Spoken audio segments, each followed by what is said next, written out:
Kumusta po tayo mga kaibigan, mga katropa dito sa ating Paring Jomar YouTube channel. Dito po tayo ngayon sa harap ng ating bahay. Papahangin dahil maganda ang weather. Maganda po ang weather, pahangin. Ngayong week na to, may init.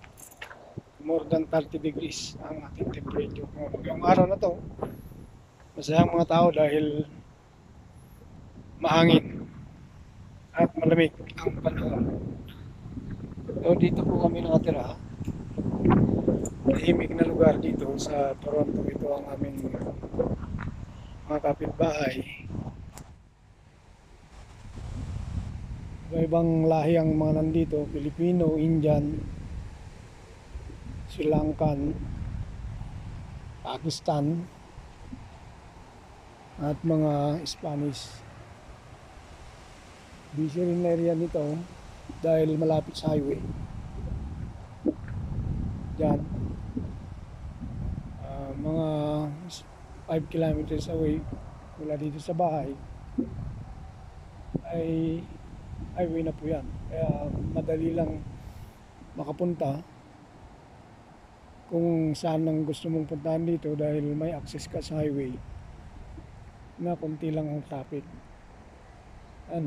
Yung aeroplano na lumilipad malapit na sa airport.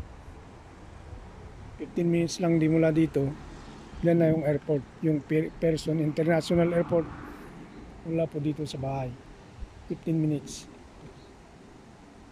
Kaya accessible ang area na to.